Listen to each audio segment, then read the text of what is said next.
Hello everybody, it is Amy here from The Daily Hostess, and I am popping in today to show you how to gift wrap. I published a post today, go to thedailyhostess.com to check it out, about the 5 things I think you need to wrap any gift.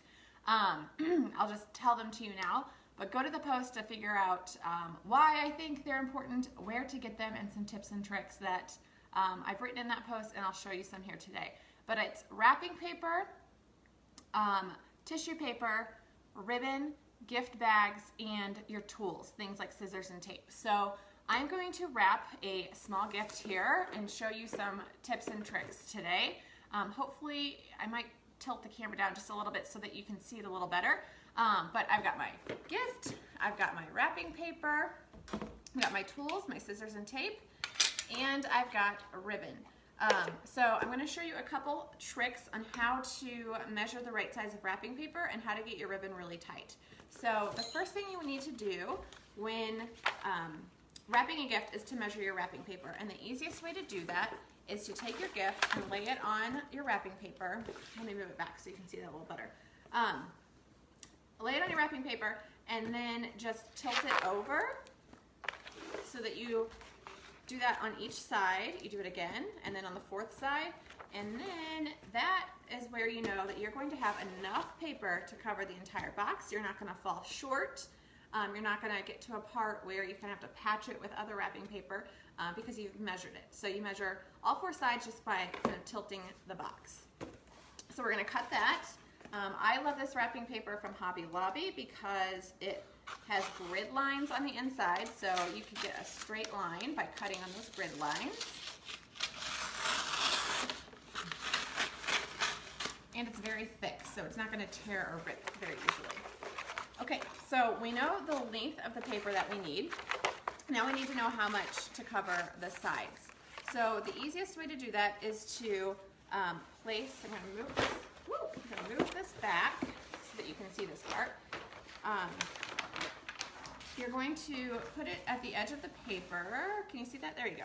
Put it at the edge of the paper and fold your paper up. You want the paper to cover at least halfway up the box, and that's how you know that you'll have enough on the ends. So this paper is quite long. We know it's the right length, but it's a little bit too long this way, so I'm going to just kind of cut it in half to get the right size and make sure that I don't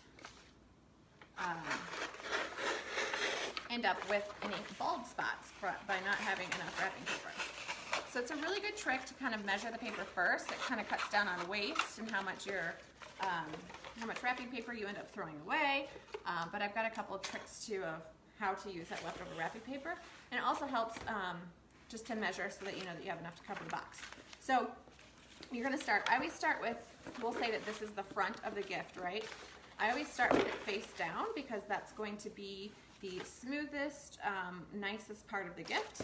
And then you just pull all the sides up until it's very tight. I tend to pull on the wrapping paper and push the gift away to make sure that the wrapping paper is pulled really tightly.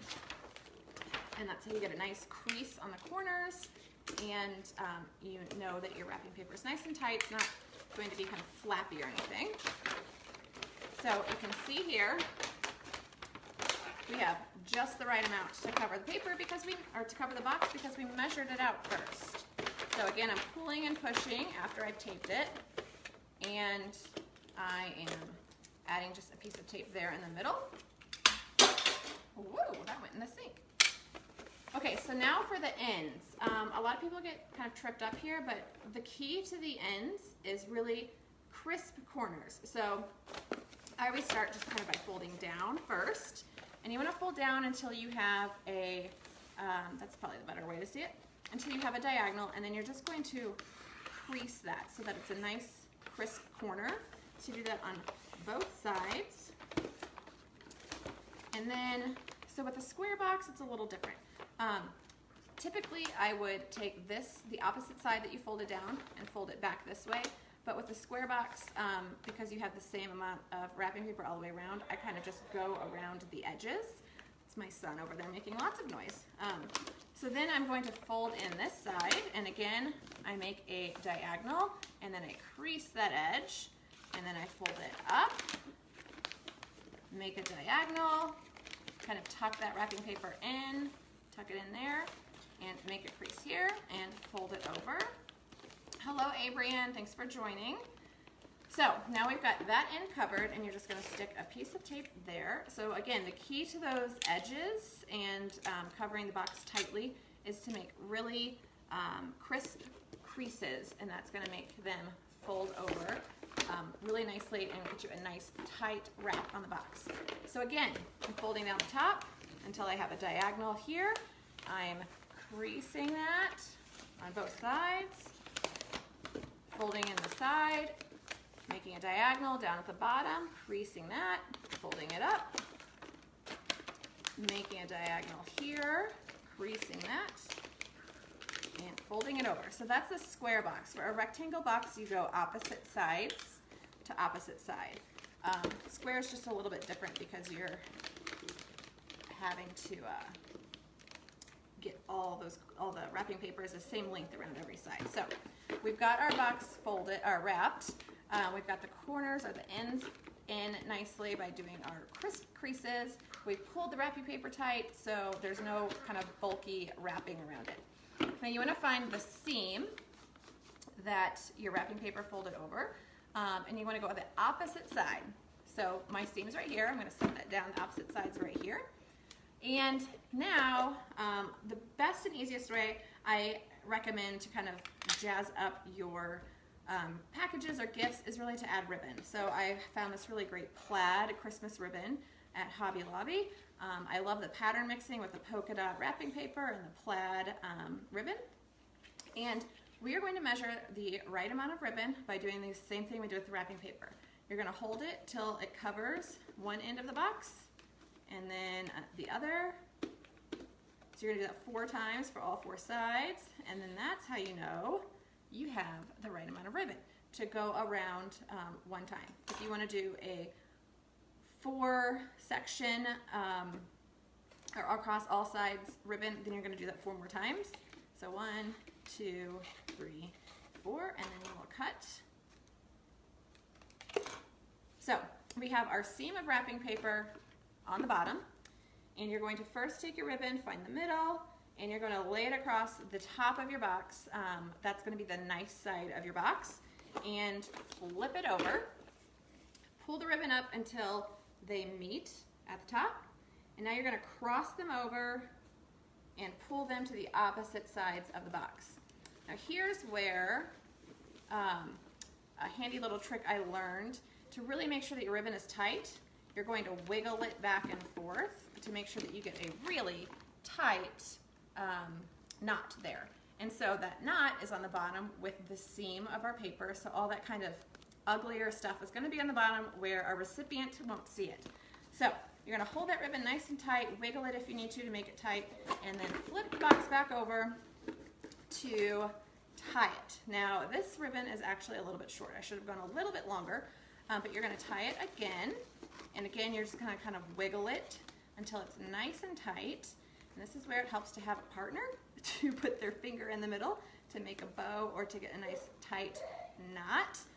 And then I'm going to show you a fun trick later. So that's the top of our box, and so a few ways to kind of jazz this up even more. One is if you make your ribbon a little bit longer, you can tie it into a bow. And if you want to have a kind of a really perfect bow look, I recommend getting ribbon with wire in the sides, because then you can kind of shape the bow to the way you want it to look. You could also just add like a sticky bow on top if you have those. I don't waste my money because I just buy ribbon, make my bows with that. Or you can make fun bows with wrapping paper as well. So if you don't have enough or to make a big bow, or you don't want to put a bow on there, another thing you can do is just add fun things to the top of the bow. So one thing that you can add, which I love at Christmas time, are little jingle bells. So these have a little kind of hole that you can string some ribbon through, and you just string that through.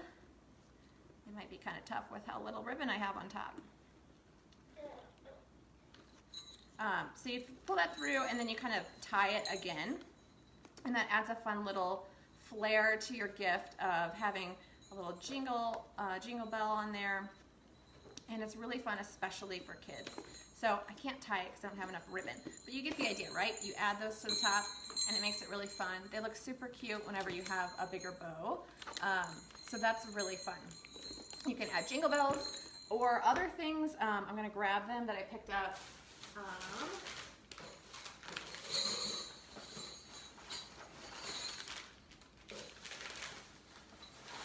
Other things to add to the top that I think would be really fun. So for kids, I found these kind of Santa, reindeer, Christmas tree stickers.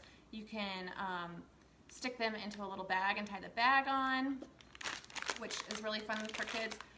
I almost can guarantee that they're gonna have more fun with the stickers than whatever's actually in the bag or in the box. And then I found these little bottle brush Christmas trees, which have a little stand that would be easy to tie around ribbon and add a little flair to the top of your gift. So that is my tips and tricks on how to wrap a gift. So recapping, measure the wrapping paper by folding the box over 4 times. That way, you know, you have enough to cover all 4 sides. For the ends, you want to make sure that you get a nice diagonal and really crease the wrapping paper so that you get a nice crisp edge.